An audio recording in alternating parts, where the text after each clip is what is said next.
Olá, bom dia, 10 em ponto, horário de Brasília. Jovem Pan Morning Show. Esse é o Morning Show que entra no ar aqui pela Jovem Pan. Jovem Pan Morning Show. Informação, prestação de serviço, entretenimento, tudo isso condensado na nossa conversa dessa quarta-feira, dia 18 de outubro de 2017. Sejam bem-vindos. Espírito de corpo. Graças ao corporativismo dos colegas, senador Aécio Neves volta ao exercício do mandato e está autorizado a sair de casa à noite. 44 senadores votaram pela suspensão das medidas cautelares impostas ao Tucano pelo Supremo Tribunal Federal. Revelação. Cantora Demi Lovato lança documentário em que se declara bissexual. Paulinha traz todos os detalhes dessa história daqui a pouco. Terror. Em mais um capítulo de tirar o fôlego, a novela Força do Querer assusta os telespectadores com a morte da personagem de Débora Falabella. Quem matou Irene, hein? A saber. Esses são alguns destaques do Morning, que tá só começando nessa quarta-feira. Muito bom dia, Paulinha. Bom dia, senhor Edgar. Ó, já você dá a hashtag aí, tá? Que ela tem a ver com o assunto que vai abrir o noticiário do programa hoje. A nossa revista abre com uma notícia e você vem com a hashtag na sequência, beleza? Sim, senhor. Aqui pelo WhatsApp você interage com a gente, 11 931 7009. O tema é polêmico. Ontem o Senado começou a fazer uma consulta pública online sobre um projeto de lei que autoriza a aquisição e o porte de armas no Brasil. Qual a sua opinião sobre esse assunto, hein? Mande um recado pra gente aqui, tá bom?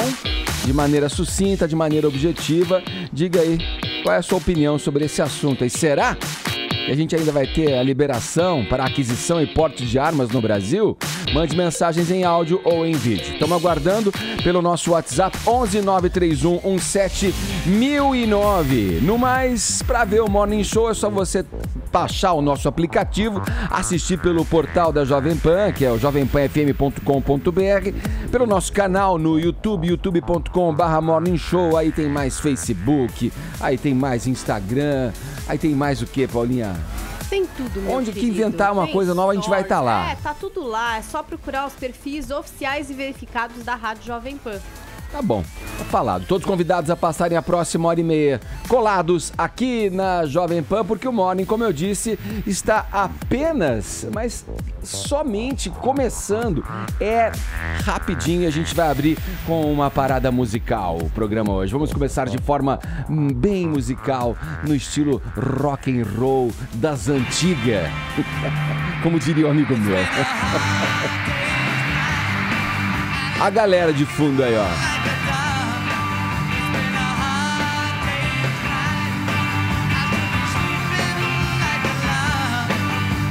Vambora! A gente abre o noticiário com uma nota musical. Aqui, há exatos 60 anos, a cidade de Liverpool viu pela primeira vez Paul McCartney e John Lennon tocando juntos num show. Paulinha, agora sim, qual é a hashtag dessa quarta-feira, nesta manhã?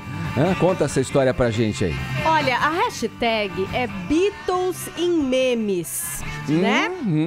A verdade, Edgar, é que eu só quero memes. Sei. Mas eu vou justificar com uma história interessante dos Beatles. Você sabe de que eu demorei pra me apaixonar pelos Beatles nessa vida? Até virar uma Beatlemaníaca, Pois né? Conheci através do meu marido.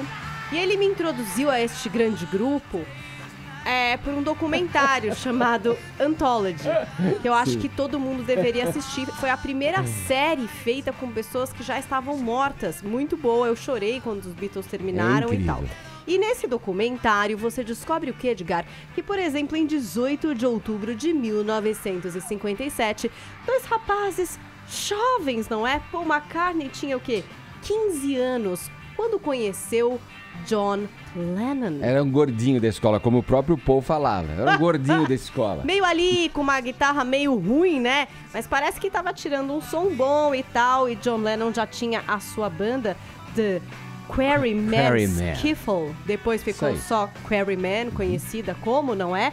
E nessa data, depois de se conhecerem 3 meses atrás, Paul entra pra banda de John Lennon e eles se apresentam no Conservative Club, no New Club Moore Hall, em Liverpool. Então, pela primeira vez, esses dois caras que fariam parte da sementinha dos Beatles estavam tocando juntos. Mais tarde, foi o Paul quem apresentou para o John Lennon o George Harrison, né? Que depois entra para essa mesma banda.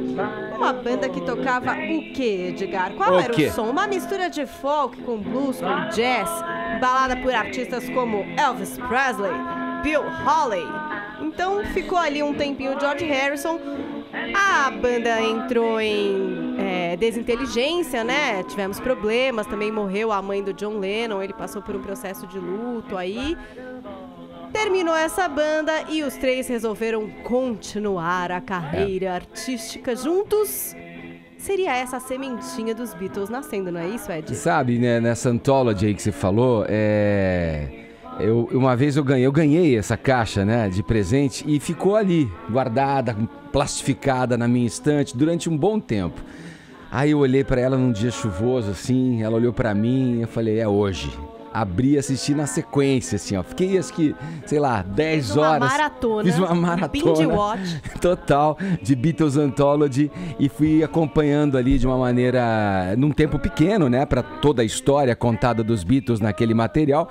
E foi incrível, assim. Mas o skiffle que você falou, o skiffle é isso aí que você falou. Essa mistura meio do... É um jazz, né? Dos anos 50 ali com folk music. Isso aqui, ó. A gente tá ouvindo um trecho de Quarrymen, da banda Quarrymen. Uma música que tem esse CD, como vocês podem perceber, o John Lennon ao vocal aí, ó, In Spite of All the Danger. Olha lá, ó.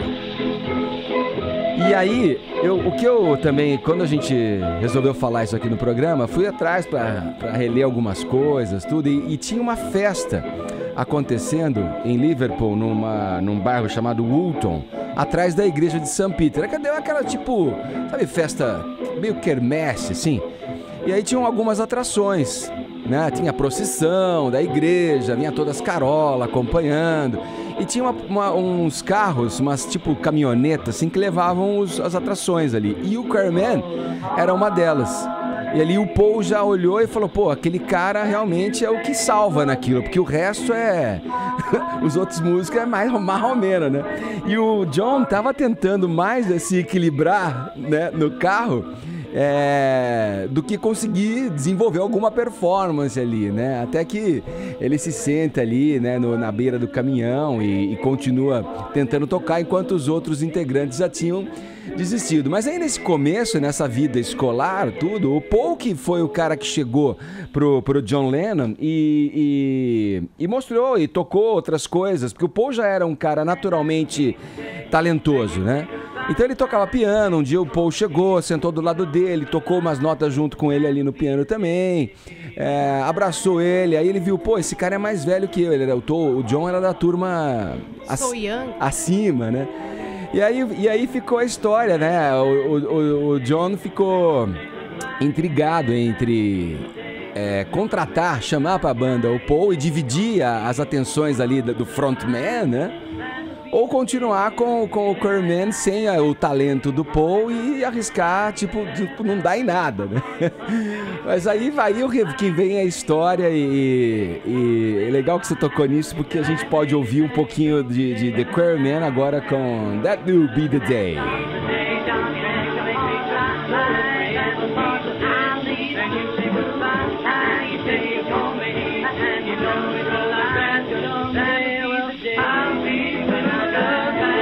Vamos lá, vamos estender a conversa. Tonho, olha, quer falar mais alguma coisa? Eu quero falar que o Paul é o Beatle, o melhor e mais chato Beatle. É a minha teoria essa, entendeu? Porque ele é todo certinho, o Paul? Né? Ele sempre acerta as coisas, composições. Ele poderia vir ao Brasil, né?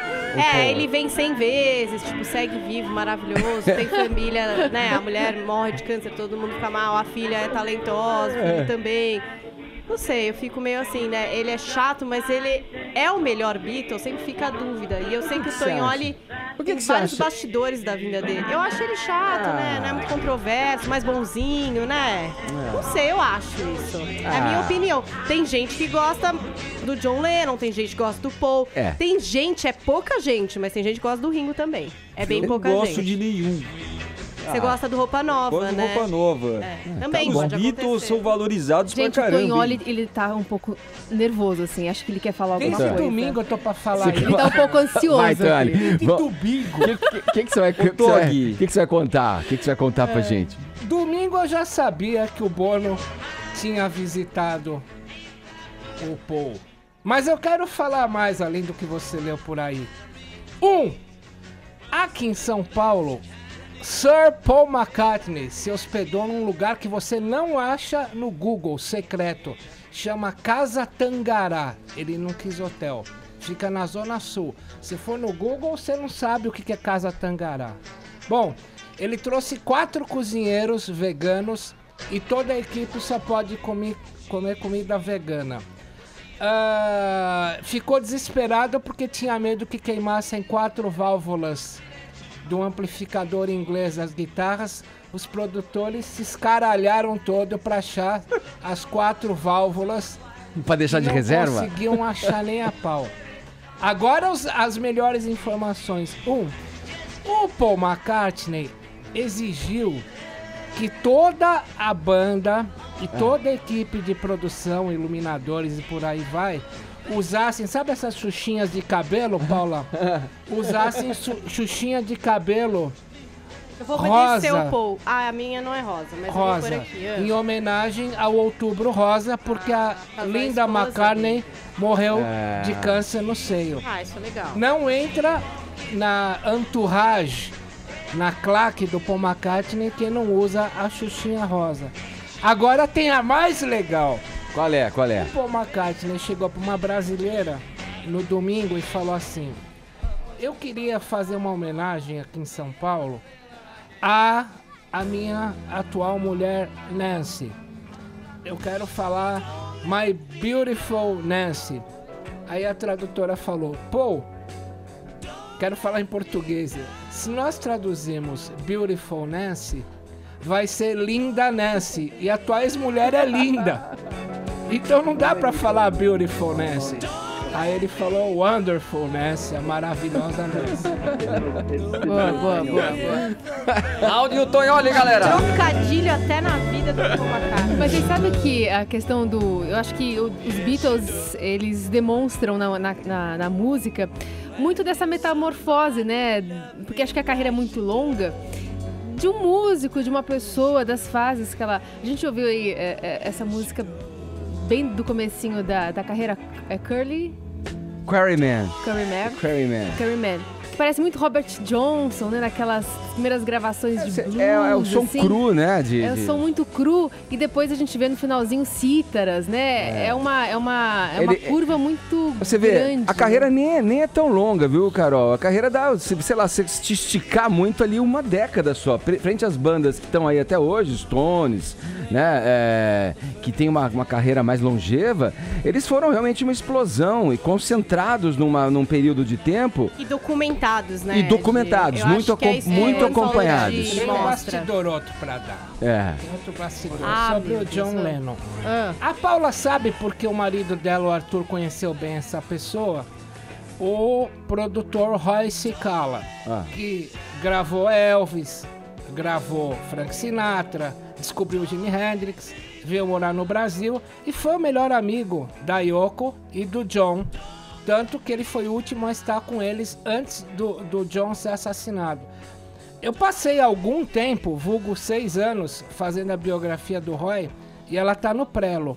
O que tem de bastidor do John Lennon, que o Roy só resolveu contar porque estava morrendo de câncer, é impressionante. Vou contar um só. Foi viciado, não tem em nenhum lugar isso, foi viciado em heroína no último. A ponto de o Roy ter que pegar silver tape, né? Aquelas fitinhas prateadas, de amarrar ele na cadeira, porque quando ele virava cold turkey, tava com a ausência da droga, ele quebrava tudo. Mas vem por aí, o ano que vem tá aí o bastidor, a vida negra de John Lennon. Tonholi no seu rádio, meu. Aí, Don't Let Me Down aqui ao fundo.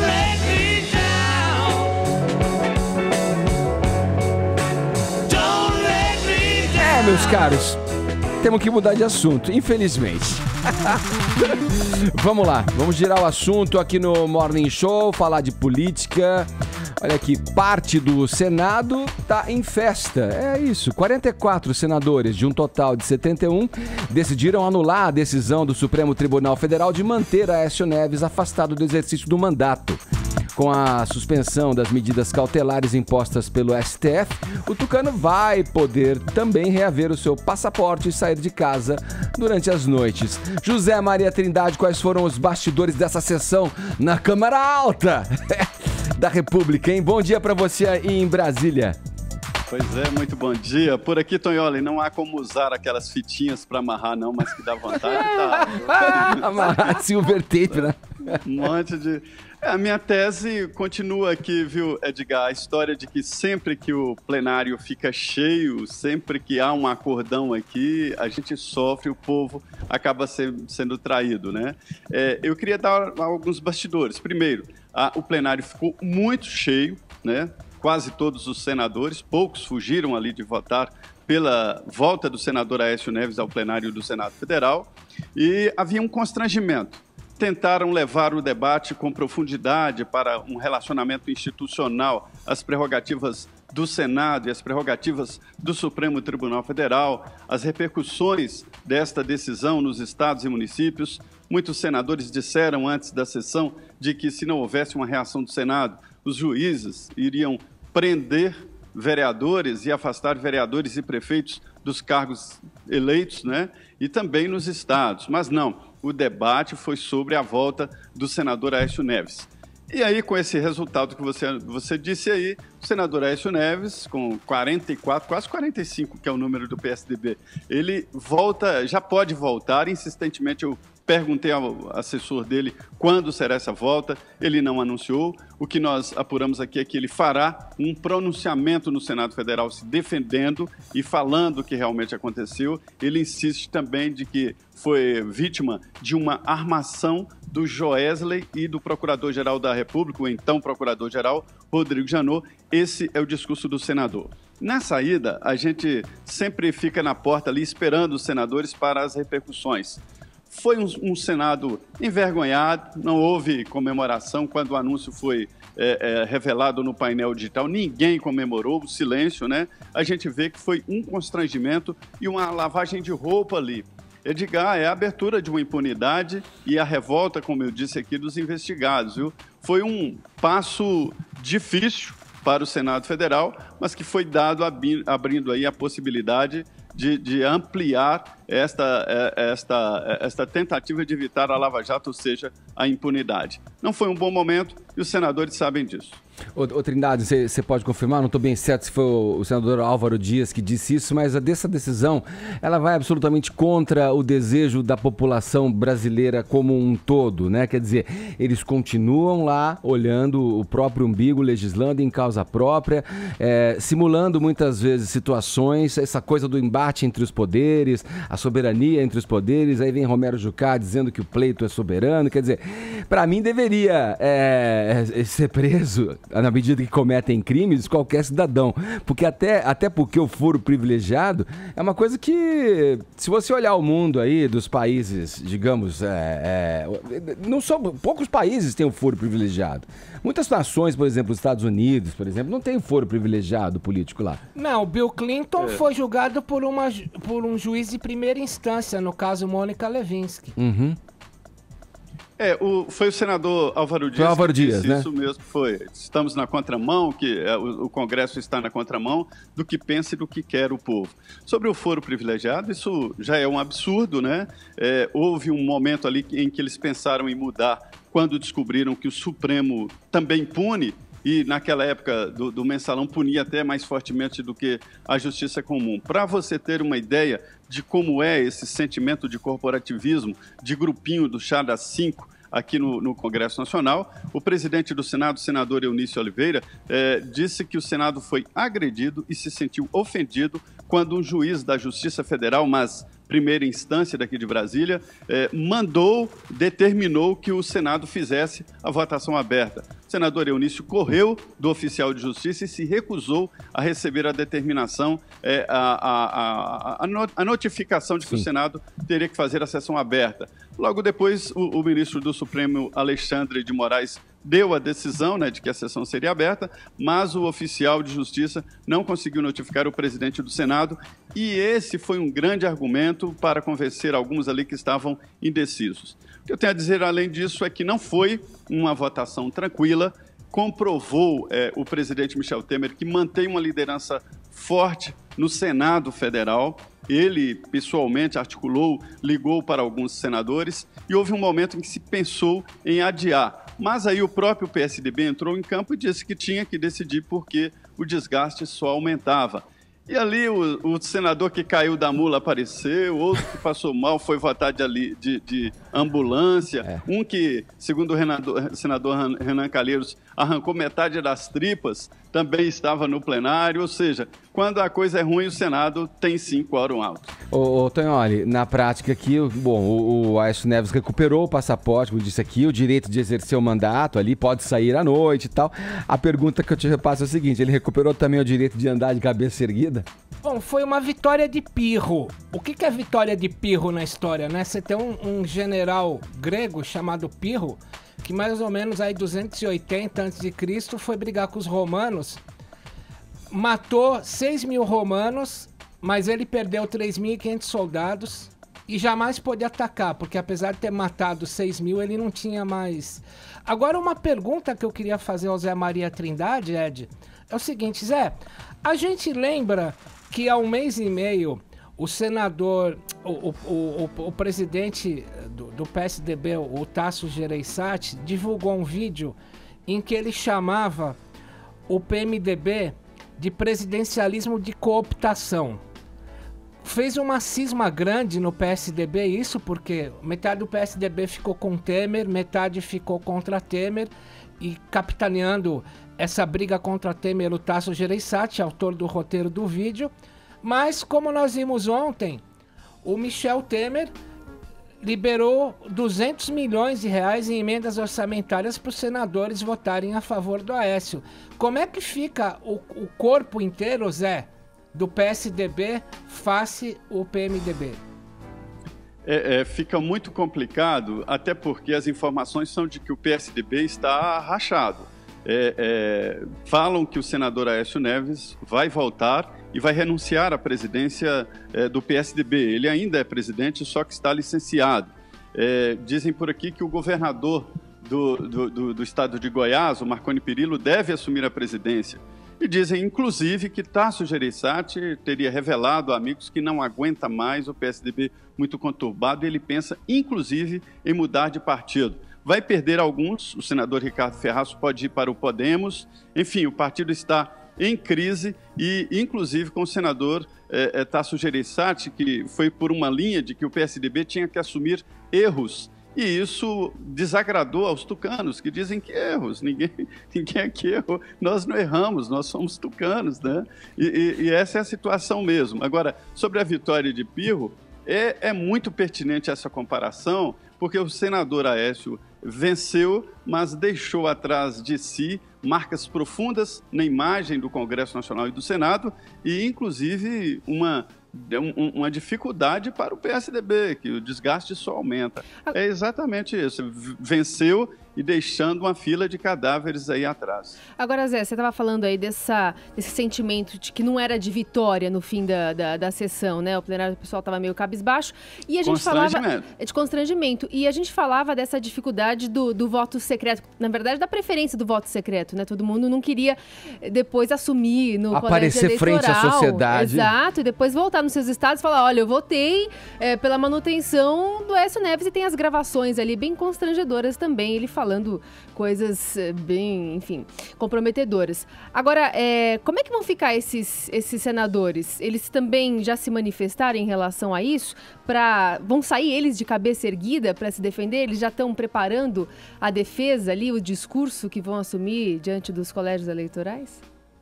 Olha, a situação aqui é a seguinte, não tem ninguém de cabeça erguida no Congresso, não. Eles estão cientes de que há dificuldades com a opinião pública, estão cientes de que será uma reeleição difícil no ano que vem. Agora, o discurso inicial era de uma eleição, de uma votação fechada, né? A sessão aberta e decisão, ou seja, a votação secreta. Mas aí eles mesmos entenderam que não havia como fazer isso. Ontem, ninguém assumiu que defendeu, em um determinado momento, a votação fechada. Era apenas um debate interno. Agora, os senadores sabem desta dificuldade, mas sabem também que precisam manter apoio do governo, relações com o presidente Michel Temer, relações com o partido, né? E os votos de Aécio Neves vieram basicamente do PSDB e do PMDB, os dois partidos ali muito unidos. Esta foi a base do apoio dele. Agora, devo adiantar aqui que se fosse um processo de cassação do Aécio Neves, ele perderia. Ele não tem boas relações no Senado Federal. E é surpreendente porque ele é muito bom político, muito educado no trato, mas no Senado Federal ele não se deu bem com os colegas. E outra, o PT representou no Conselho de Ética pedindo a cassação do senador Aécio Neves, mas me disse inclusive o senador Randolfo Rodrigues ontem de que não vale muito, porque no regimento interno há um impedimento de um senador ser processado 2 vezes na mesma legislatura, né? E ele já foi no Conselho processado e o Conselho arquivou o pedido de processo contra ele. Então, a ideia é de que ele não será punido nem mesmo no Conselho de Ética do Senado Federal. Obrigado, Zé. Um abraço. Muito bom dia. Bom dia a todos. Vamos lá, Carol. A sessão, como de costume, em casos dessa gravidade, né, apresentou bate-bocas ali, embates mais acalorados, digamos assim. Quem que ajudou ainda a tornar esse clima já bizarro, ainda mais bizarro nesse teatrão político que a gente vive aí em Brasília? Um teatro político. Teve um comentário do senador José Medeiros, do Podemos, no fim do discurso lá do senador Humberto Costa, que é o líder da minoria ali do PT, que deu início a um belo bate-boca entre os dois durante a sessão lá no plenário que decidia aí o futuro do Aécio, como estava falando o Zé Maria. Então, Humberto Costa tinha a palavra, estava concluindo um raciocínio dizendo que a bancada petista votaria a favor da manutenção do afastamento do Aécio e que no Congresso não pode se omitir pela segunda vez, lembrando o arquivamento da primeira denúncia, lá no Conselho de Ética. E aí, veio aquele comentário em tom de desabafo, assim, aquele que você fala meio baixo, mas pro outro ouvir, sabe? E aí o petista ouviu. Vamos ouvir. Vamos ouvir. Solta aí pra gente, Bruno. Se nós votarmos de acordo com a denúncia que está aqui, eu não tenho nenhuma dúvida de que o Senado Federal sairá maior, a política brasileira sairá maior e o Brasil sairá muito maior. Muito obrigado, senhor presidente. Conceda a palavra ao senador Regufe. PT tem uma moral para falar disso. Maior que a de Vossa Excelência. Muito maior que a de Vossa Excelência. Eu não roubo. Eu não meto a mão no bolso de aposentado. Eu não soquei o Petrobras. Eu não. Desliga.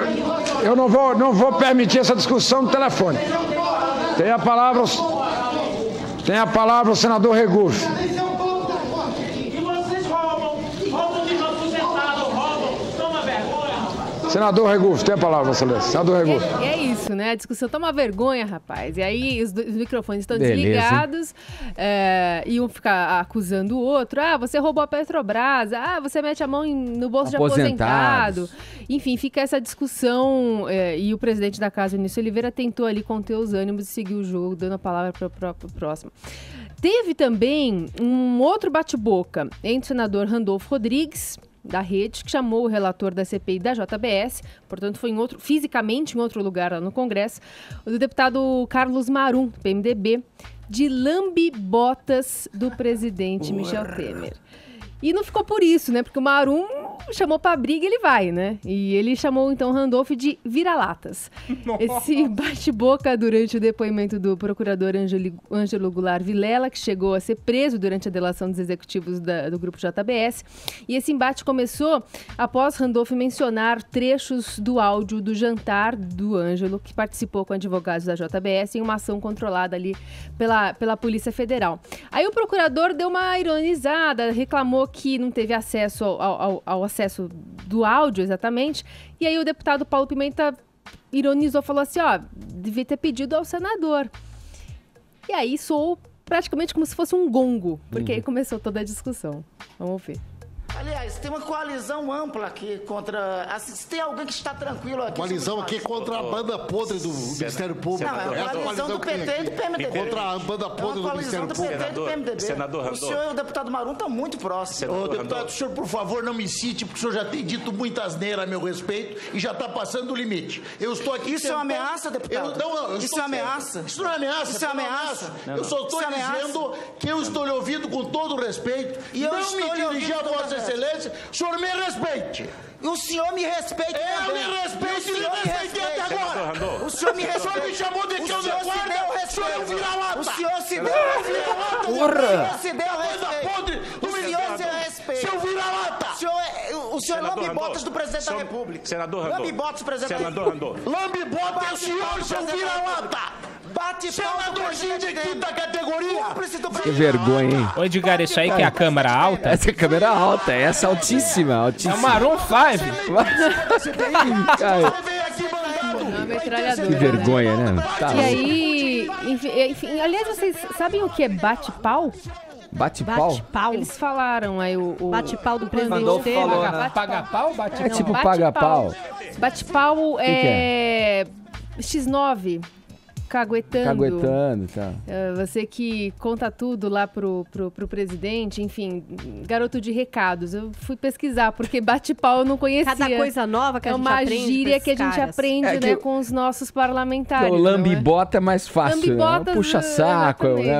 É uma gíria mais comum. Vira-lata também é comum. Vira-lata também é uma coisa Que vergonha, mais meus amigos. tranquila, não é? Beleza, hein? Bom, vamos lá. Fechou, Carol? É isso aí. Vamos lá, a gente fecha esse primeiro bloco do Morning Show. Olha aqui, falando sobre televisão agora. A área é de esporte da TV Globo, que teve um dia complicado ontem, né, Vini? Sim. Foram quantas demissões? Dezenas de demissões, né?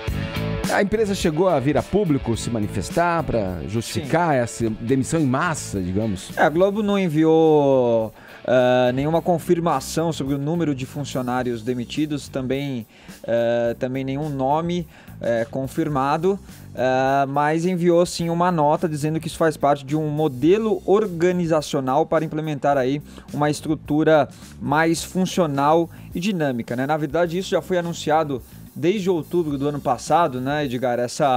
Essa junção, essa unificação aí das áreas, da área de esporte ali da Globo, envolvendo Globo, Sport TV, Premiere, o site Globo Esporte, né? Assim como fez o jornalismo também da Globo recentemente, ali na redação, junto com a Globo News, né? News, então a Globo tá fazendo isso também na área de esporte, liderada pelo Roberto Marinho Neto.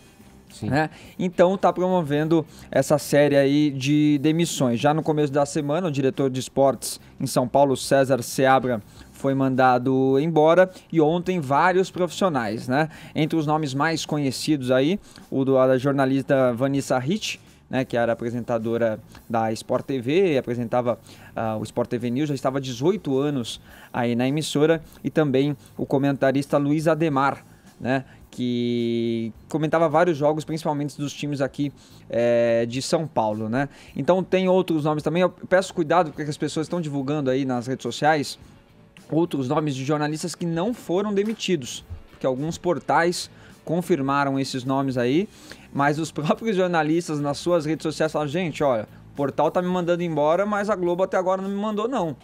Então tem que apurar direitinho, tem que verificar direitinho. O Marco Aurélio Souza, por exemplo, o Renato Peters, né, foram vítimas aí dessas informações falsas, né? E na Globo mesmo, o nome mais conhecido também da Luciana Ávila, que apresentava ali o Esporte Espetacular. Agora nós chegamos, Edgar, ao ponto também das pessoas nas redes sociais comemorarem, desejarem essas demissões, né? Ainda mais quando envolve... Ainda gasta energia, perde tempo com isso aí. Exatamente, ainda mais quando envolve esporte, né? Porque acha que o cara torce para outro time, porque o cara é clubista, e aí não pensam que o cara tem família, sustenta uma família, tem que pôr comida na mesa, né? É impressionante o mundo em que vivemos hoje, Edgar. Agora 10 horas 34 minutos, horário de Brasília. Seguindo com o Morning dessa quarta-feira, vamos aqui, mais política para vocês no Morning Show. O presidente que adora mandar cartas melodramáticas recebeu uma, viu? É claro que eu tô falando do Michel Temer. Quem que escreveu pra ele? Carol, vamos lá. Ele recebeu quase um intimo, assim, sabe? Do presidente argentino Maurício Macri. Só que via carta. Que acabou dramatizando, né? Argentina, drama, né? Tem tudo a Quer ver, que eu coloque carta. um tango aqui ao fundo? Vou procurar aqui alguma coisa. Ornaria. De repente vai aparecer, Vai. Enfim, ele enviou uma carta para dizer que está demorando para avançar as ações propostas em matéria de integração econômica entre os nossos países, apesar de compromissos selados sobre o tema. Essa carta foi assinada, aliás, em 28 de setembro. Hoje, dia 18 de outubro, né? Portanto, até agora a Planalto não deu uma linha, não respondeu, silêncio. Cri, assim. Tá causando um incômodo, porque o Brasil não se manifestou. A Casa Rosada tá esperando uma resposta. Quem sabe ouvindo um tango. E aí, a carta toda tem um tom muito de cobrança, o que é pouco usual, porque normalmente é um clima mais diplomático, né? Você usa meias palavras para conseguir o que se quer. Então, essa carta, em suma, reconhece que há entraves burocráticos de ambos os lados. Macri propõe que se renove o impulso com que ambos se comprometam durante seu encontro, né? O Macri esteve aqui no Brasil em fevereiro, firmaram algumas parcerias, uma integração entre os dois países, o que, segundo o presidente da Argentina, não está acontecendo. O que também a gente pode fazer uma leitura é pela diferença dos momentos, né, que vivem Brasil e Argentina. Por exemplo, de popularidade. Macri está por cima da carne seca. Lá ele tem popularidade de 50%. Aqui, Michel Temer, temos 3%. Lá a economia vai muito bem, obrigado, aqui a gente está começando a engatinhar. Então tudo isso faz com que ele se encoraje para dar esse tom nessa carta e enviar essa epístola, fazendo essas cobranças aqui para o Brasil, dando esse tom um pouquinho mais pesado. A gente vai ver agora se o Planalto vai resolver ou não. Enquanto isso, lá em Brasília, ontem, tudo acontecendo, a gente já mencionou algumas coisas num dia turbulento lá no Congresso Nacional, o governo tentou emplacar uma agenda positiva na área do meio ambiente. Você vai girar o assunto, né, Carol? Só dá um minutinho que eu quero perguntar pro Tonholi como é que é o nome desse tango que a gente tá ouvindo. Tango del Vampiro. Del Vampiro? Pode procurar no YouTube, gente. Tango del Vampiro. Você dança tango, Tonholi? Não, eu só danço. No momento eu imaginei o Tonholi dançando tango. Vai lá, vou mudar a trilha, vai, Carol. Então vai. Pra você mudar o assunto também, vai. Isso. E, enfim, aí a gente volta a falar de Brasília porque tinha muita coisa acontecendo lá ontem. E dentre essas coisas, o governo tentando emplacar uma agenda positiva. E aí tinha lá os ministros Sarney Filho, que é do Meio Ambiente, e o Gilberto Kassab da Ciência, tentando falar sobre desmatamento, que caiu 16% lá na Amazônia. Então eles começaram a falar, convocaram uma coletiva às pressas, não estava marcada. Os bastidores são de que eles apresentaram esse número para o presidente Michel Temer. Ele falou, nossa, números bons? Vamos fazer uma coletiva para anunciar isso? E aí eles começaram a disparar esses números. Então, de fato, caiu 16% o desmatamento na Amazônia. Os números do Sistema Oficial de Monitoramento da Amazônia, o PRODES, do Instituto Nacional de Pesquisas Espaciais, de agosto de 2016 a julho de 2017, em comparação com esse intervalo. Então, no ano, houve uma remoção de vegetação total aí de mais de 6 mil quilômetros quadrados. Só em contrapartida aqui, o que os ambientalistas falam é uma queda no índice de desmatamento, portanto continua tendo muito desmatamento, isso não quer dizer muita coisa e ainda estamos destruindo as nossas florestas e o ritmo apenas caiu e ainda precisamos olhar com muito mais atenção para isso. Falado, vamos seguir aqui girando o assunto no Morning Show. Vamos falar desta mulher aqui agora, Paulinha. Vou tratar desse assunto com a senhorita, hein? Olha aí. Vai dublar? Olha só, a Selena Gomez? Não, Não é a Selena. Não é a Selena? Não é. É minha amiga Demi Lovato. Ó, né? Vamos lá, Paulinha. Depois da gente tratar aqui do documentário, né, intenso, digamos assim, da Lady Gaga, vem Demi Lovato aí lançando o documentário ontem e também dando um buchicho, dando o que falar. Vamos lá, por quê? A que se deve esse, digamos, bafão em torno do doc da Demi Lovato? A Manchete seria que ela assumiu que é bissexual. Né? Ela falou com todas as letras que sai tanto com homens quanto mulheres, que tá aberta a conexão humana, não importa se é com um homem ou com uma mulher. Mas eu posso te dizer, você falou de intensidade, sinceridade, esse documentário da Demi Lovato, que, gente, tá disponível no YouTube dela, tá? Não vai lá na Netflix achar que você vai encontrar. Você não vai. Tá lá no YouTube da cantora. Se chama Simply Complicated. Você acabou de ouvir ela falar essa primeira frase, é como ela abre o documentário. Ela fala, eu tô bem nervosa pra essa entrevista. Nossa, mas por quê? Ela fala, porque a última vez que eu dei uma entrevista tão longa assim, eu tava usando cocaína. E esse é um dos assuntos que ela já falou abertamente, né? A questão do vício, como ela desandou ali nas drogas e nas bebidas, mas o documentário trata também disso e com muito detalhamento, como, por exemplo, contando a primeira vez que ela usou, que ela tinha 17 anos, como que o bullying na escola minou a autoestima dela, a questão com o pai. Nossa, ela fala de tantas coisas com tanta sinceridade. Tem depoimentos da família, do empresário, dos meninos dos Jonas Brothers, que são muito parceiros na trajetória dela. A Demi Lovato, que é super jovem, né, gente? Ela tem 25 anos. Acabou de lançar um novo álbum super elogiado. Agora tem outros detalhezinhos também da gravação, inclusive, desse novo álbum, que a gente percebe o quanto ela é preciosista, né, com o que ela faz, o quanto ela repete os takes, o quanto ela quer atingir ali um nível de perfeição vocal. E ela é uma das jovens cantoras, que inegavelmente tem um vozeirão, assim, a menina canta demais e é muito exigente com o que ela faz, né? Então o álbum dela tá lançado, Tell Me You Love Me, e aí a gente também consegue ver alguns desses takes, como é que aconteceram as produções dessas músicas e tal.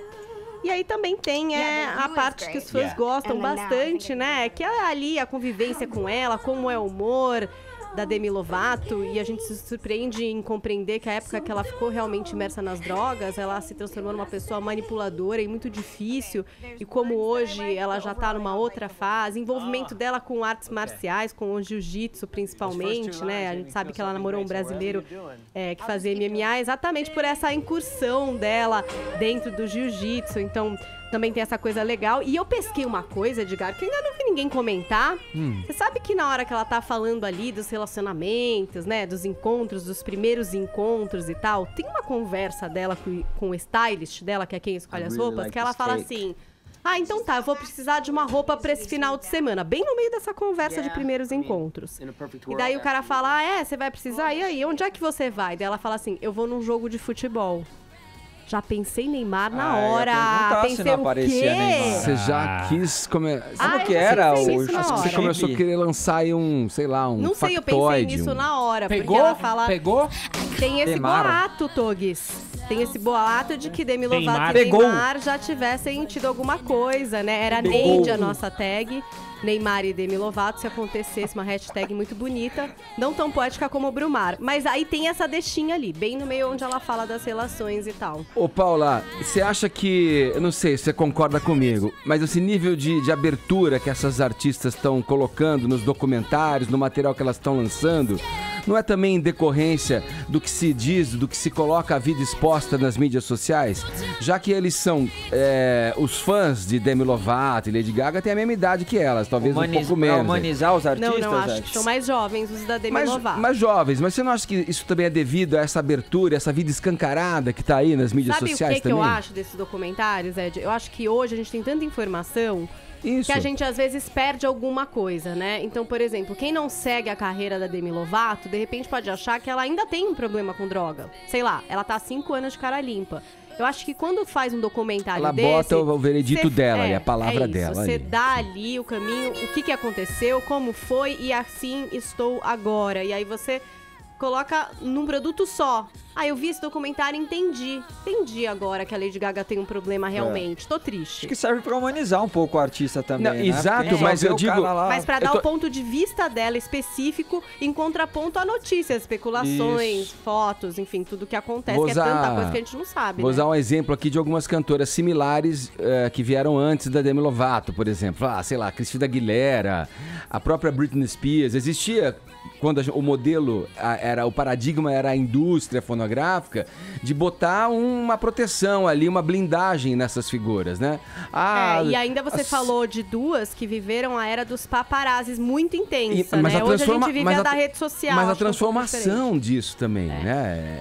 Da exposição em si. É aquilo que os consultores de mídia chamam de vazamento controlado. Exatamente. Quando começa todo mundo bombar sobre tua vida, você vai lá e conta um pouco além do que já se falou e canaliza da fofoca pro teu canal. Exato. E é melhor, porque tá na sua boca e é o que você quer transmitir, né? Por exemplo, da Gaga, uma coisa que eu achei super interessante, porque tem sempre essas notícias aí de Gaga versus Madonna, tal, que uma não gosta da outra, e no documentário ela fala, pô, eu tenho sim uma mágoa, porque ela fica só descendo o pau em mim, mas eu ainda gosto dela, ainda amo ela como artista.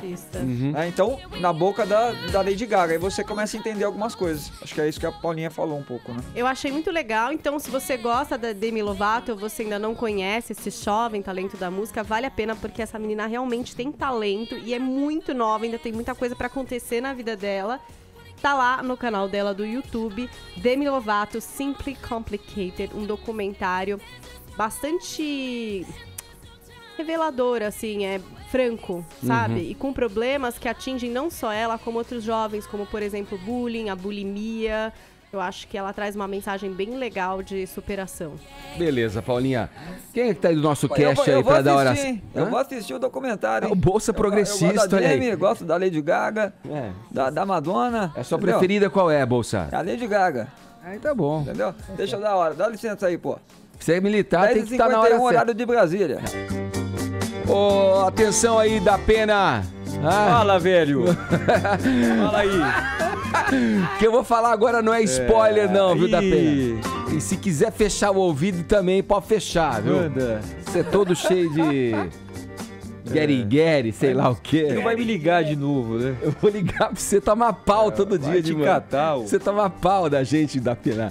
Olha aqui, a Irene da novela Força do Querer, acho que você assiste. Ontem eu não assisti, velho. Morreu a Irene. Você tá de brincadeira. Você não vai ver mais não, da Pena. Ela morreu ontem. Todo mundo já sabe. Não se pode mais assistir as coisas aí. Só você que não sabe, todo Como mundo. Morreu? Quem matou? Aí quem vai falar, sei lá.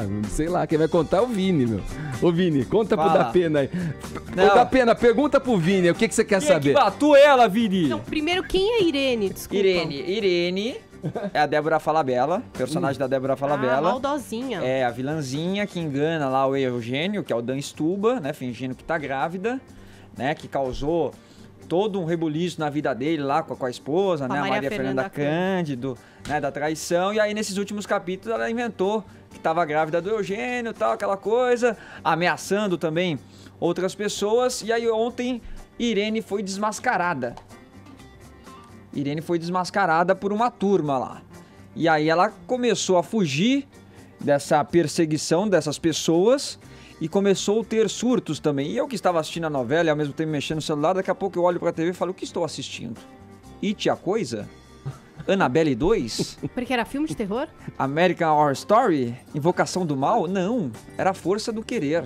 Glória Pérez ontem baixou filme de terror ontem. Mexeu na novela. Com a luz. Se inspirou Passou James Wan. Exatamente. Olha, tem que se elogiar a direção aí, porque realmente foi muito bem produzida essa sequência. Ela começou a surtar com o menino lá, o Yuri, que faz cosplay de Goku, né? E com os amigos dele.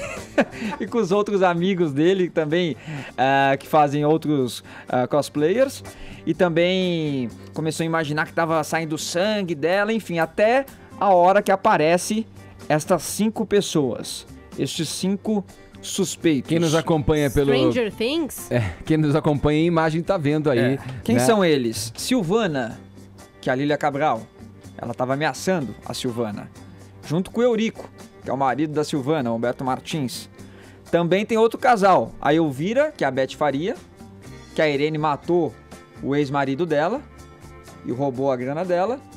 E também o Garcia, que é o Otton Bastos, que estava junto ali também com a Elvira. E no meio disso tudo, o Dantas, que é o Edson Celulari, né, que foi quem descobriu essa farsa toda. Pergunta, Vini, quem faria, a Beth? Eu acho que a Beth faria.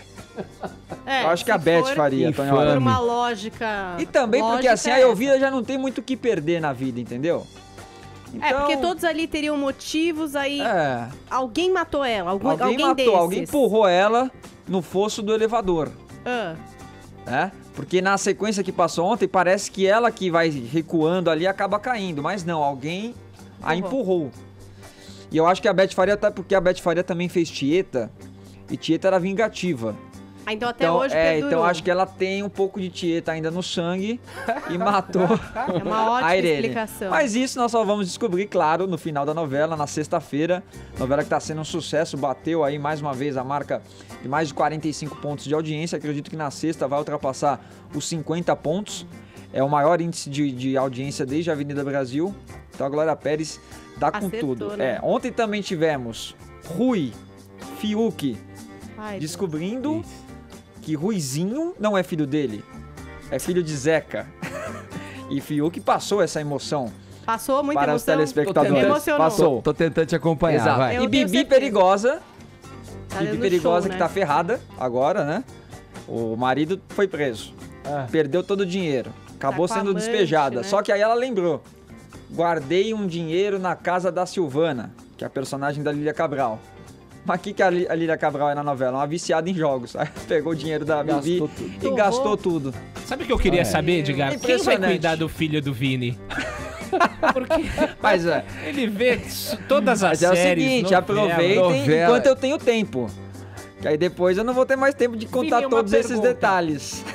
E, em 89, a novela Vale Tudo, certo, que foi eleita pela revista Veja como a maior de todos os tempos e a melhor, tinha uma personagem representada pela Beatriz Segal, era Odete Reutemann. E de lá pra cá se criou um meme, um chavão, que é, enquanto toda novela tiver a expectativa quem matou Odete Reutemann, você acha que vai subir agora a audiência enquanto não souberem quem matou? Acho que sim, mas não só por esse quem matou. Tem a quem Bibi, matou a é gente só, quer saber o que vai só acontecer um com dos ela. elementos da novela. Tem muita coisa aí. O final da Bibi, quem que vai ficar lá com o Caio, se vai ser a Geisa ou se vai ser a Bibi. Tem a história da Ivana, que vai fazer a cirurgia. A Glória Pérez guardou todos esses elementos pro final. E esse tipo de cena faz a gente lembrar da Próxima Vítima também, né? Com aquela série de assassinatos, o clima de mistério. Agora pode ser, matou... eu não sei, mas pode ser, você tá apostando nessas pessoas, mas às vezes tem aqueles últimos episódios que mostra que uma outra pessoa que não Entrou na essas, cena. em algum momento estava lá e foi quem empurrou. Pode acontecer Será isso que também. foi o cosplay do Goku? Cara, se for falar deu por como que chama o motivo, poder a do Maria Goku Fernanda lá? Cândido poderia ter Kamehameha? dado essa empurrada, não? Onde estava essa mulher? Não, acho que não. Acho que não. Porque nem o que ela, nem o essa Eugênio. Irene Ela sofreu perturbou muito ela. nas mãos da Irene, né? Mas acho que não. Você acha que não? Bom, vamos aguardar então. Acho que ou foi um desses 5 ou foi o Goku mesmo que deu um Kamehameha na Irene e ela caiu lá no fosso. Vai dar penão, Irene, dá hora, a coisa. dá hora certa pra gente aí. Brincadeira. Vai lá. Pô, 11h, horário de Brasília, velho.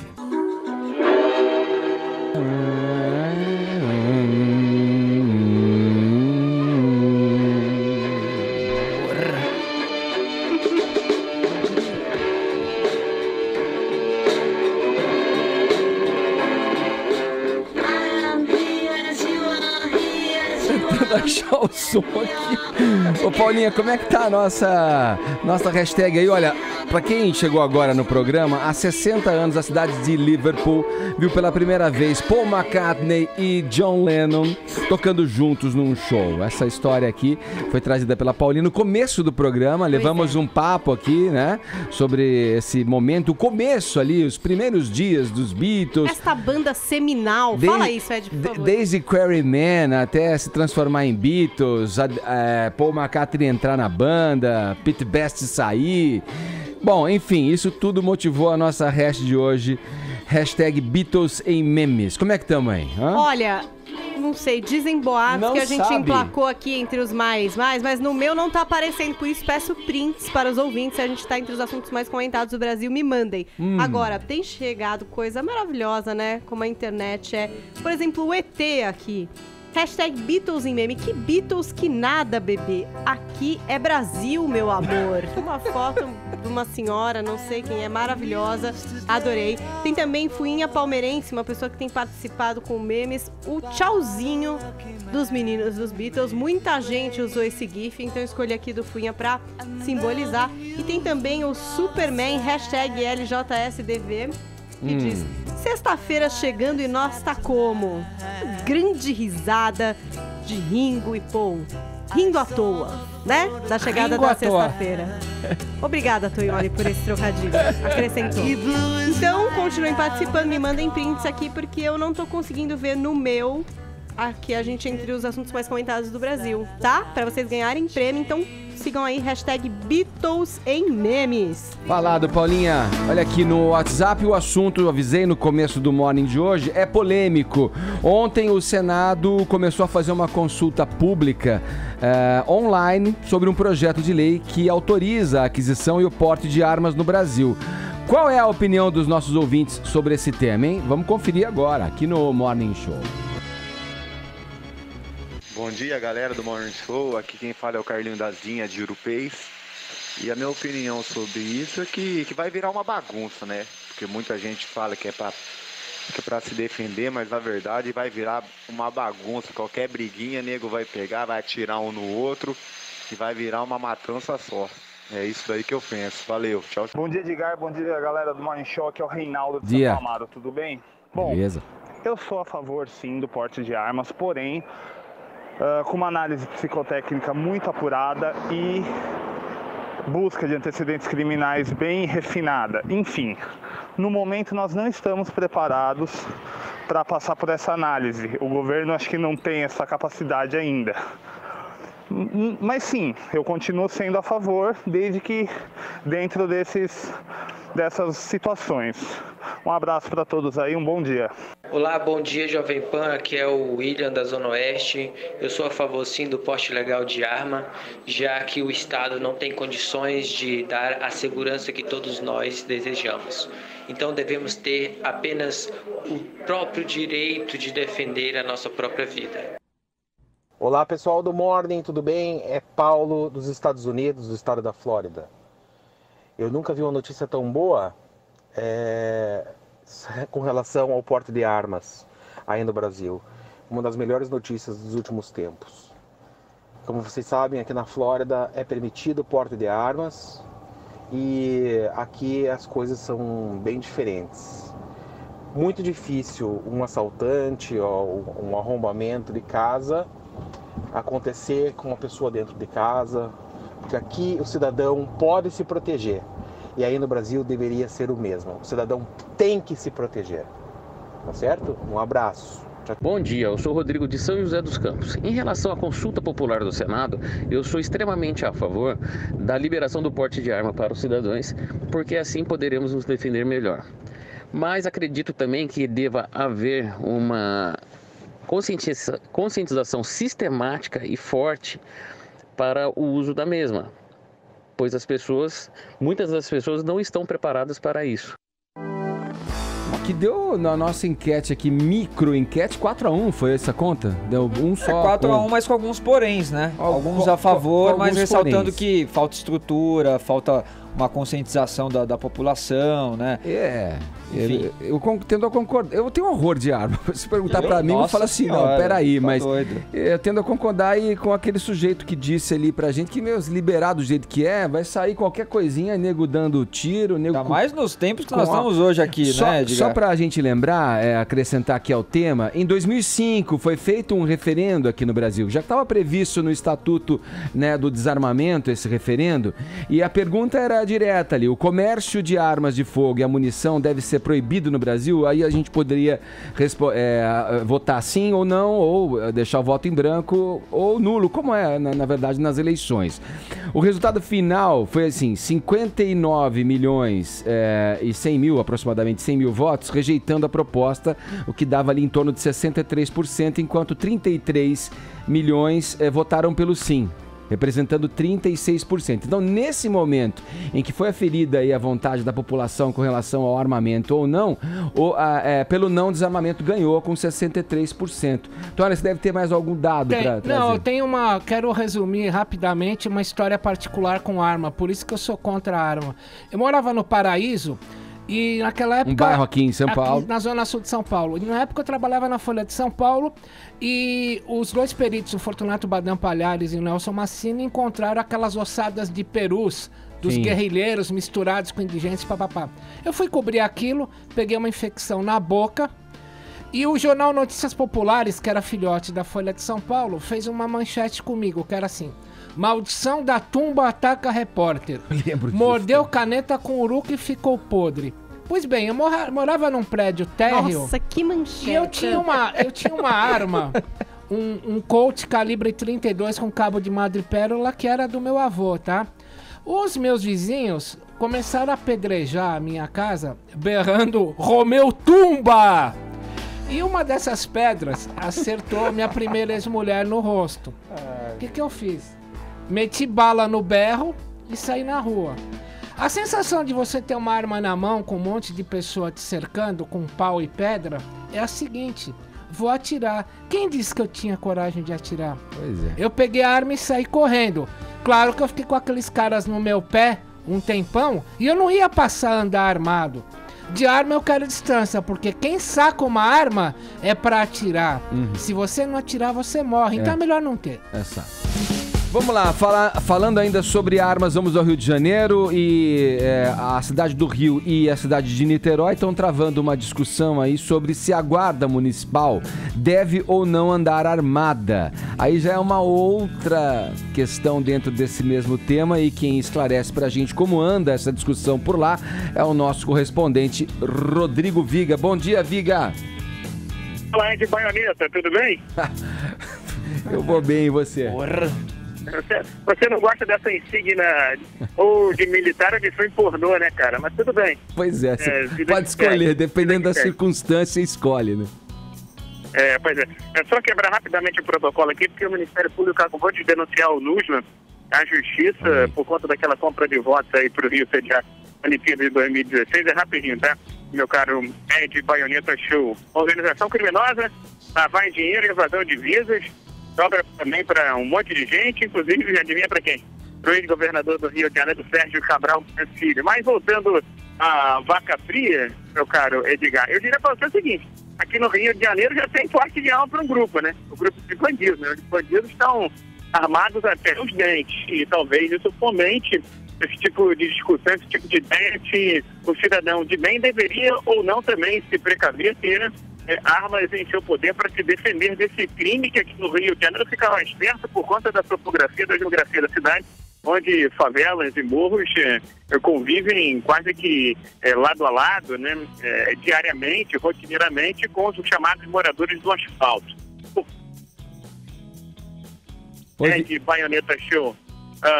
O município do Rio de Janeiro abriu nesse ano uma discussão sobre o armamento da Guarda Municipal, para dar uma força, para dar uma moral, um suporte à polícia do Rio de Janeiro. Mas esse projeto foi rejeitado, foi negado, arquivado pela Câmara dos Vereadores. Mas já há a chamada bancada da bala no município do Rio de Janeiro se articulando para colocar novamente em pauta essa discussão. Só que, pelas regras legislativas, como o projeto foi apresentado esse ano e foi rejeitado, ele só pode voltar à pauta em 2018. Quem está à frente dessa discussão é o município de Niterói, na região metropolitana do Rio de Janeiro. No próximo dia 29, melhor dizendo, vai haver inclusive uma espécie de plebiscito, de consulta pública, junto aos moradores dessa cidade de classe média alta, os maiores IDHs do Brasil, para saber se eles querem ou não a Guarda Municipal armada. Eu digo por que as pessoas estão discutindo mais rapidamente, celeremente, lá em Niterói, meu caro Edgar, porque muitos dos bandidos no processo de pacificação das favelas aqui do Rio de Janeiro migraram ou para a Baixada Fluminense ou para Niterói. E nessas localidades os índices de violência subiram. Por isso, entendem que é preciso uma guarda municipal armada em Niterói, até porque o efetivo da Polícia Militar por lá é muito pequeno. Rasteiro, de Baioneta. Esse Rodrigo Viga, valeu Viga, bom trabalho, obrigado, falando com a gente do Rio de Janeiro. Aqui em São Paulo, a Guarda Civil Metropolitana, a gente estava conversando aqui com o Tonholi, ela é responsável por vigiar e guardar o patrimônio público municipal, né? Então ele também não anda armado aqui, mas né? A gente tem aqui um decreto assinado pela Dilma, Lei 13.022 de 2014, sancionada pela Dilma, dá amparo legal ao armamento de agentes, assim como guardas municipais. Se quiser andar, pode. Seria facultativo? Facultativo. A Dilma sancionou essa lei. Tá certo. Agora 11h19, horário de Brasília.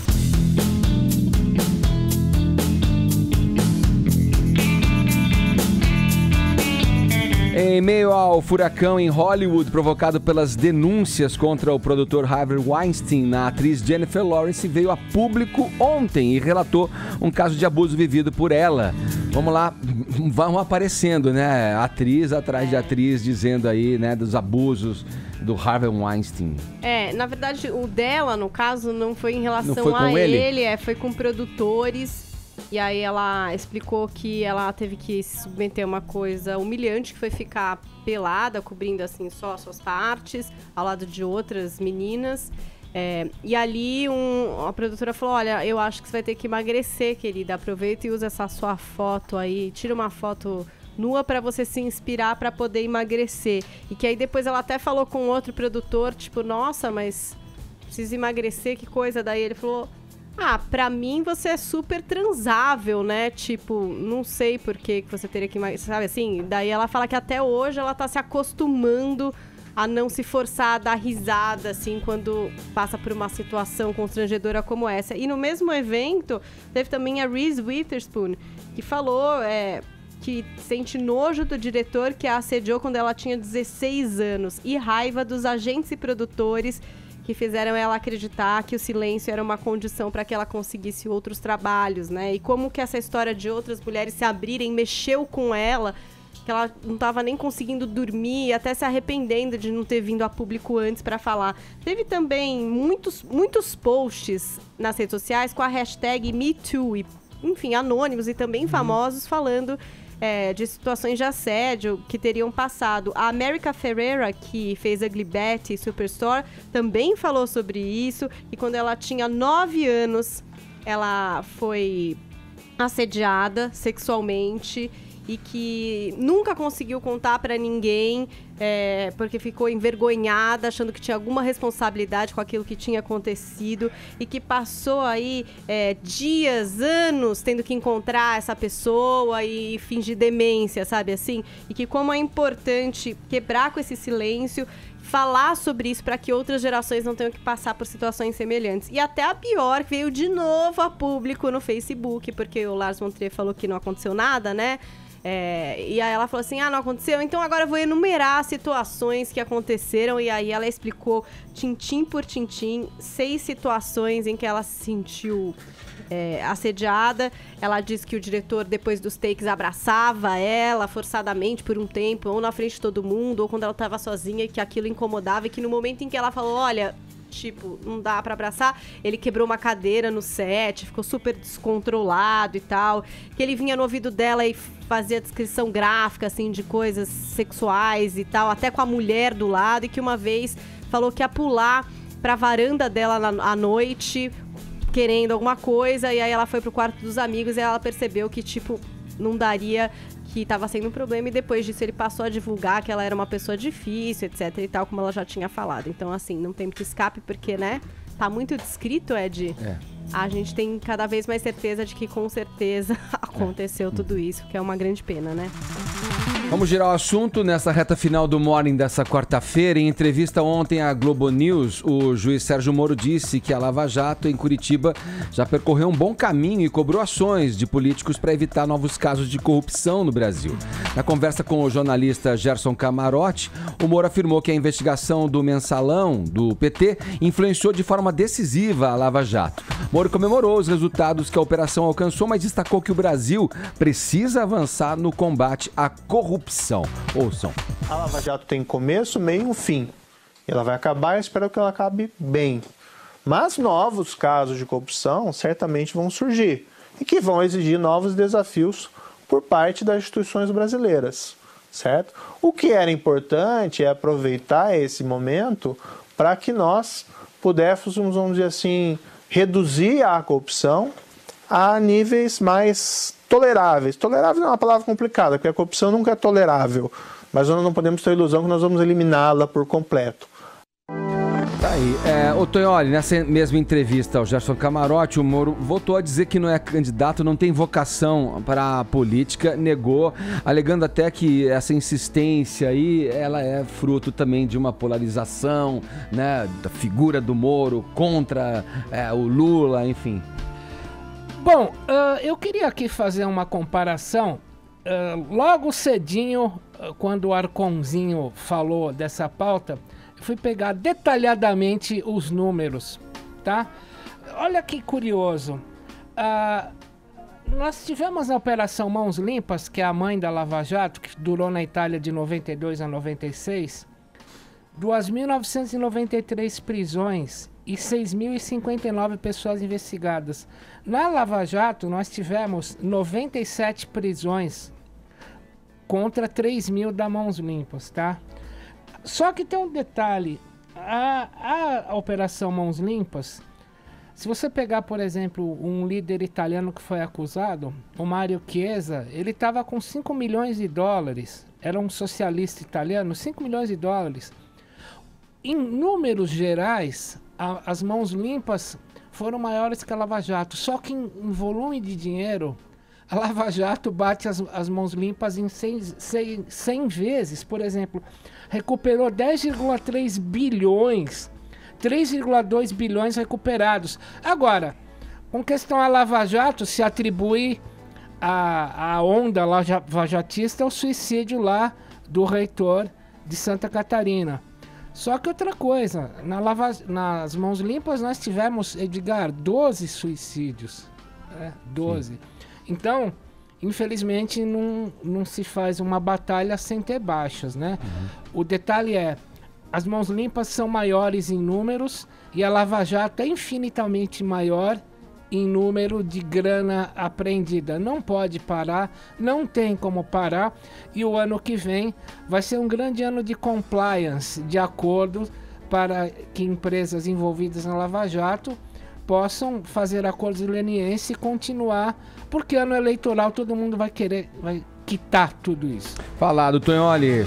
Bom, o programa acaba agora, neste momento, com essa trilha glamurosa, essa trilha grandiosa, na verdade, para anunciar os vencedores do WhatsApp e do Twitter também, que é a nossa hashtag... do troféu imprensa? Não, vai logo, Silvio, manda aí. O vencedor é o William. E aqui no Twitter, Joesley da Batista. Chatuba. Urra! Joesley da Chatuba! Brincadeira! Boa, Paulinha. Assim a gente termina mais uma edição do Morning Show, agradecendo o seu prestígio, sua audiência. E amanhã a gente volta às 10. Em clima de reggae com Nat Roots, Edgar. Olha aí! Porra. Liberdade pra onde? Dentro da cabeça! Valeu, gente. Até amanhã. Tchau. Morning Show.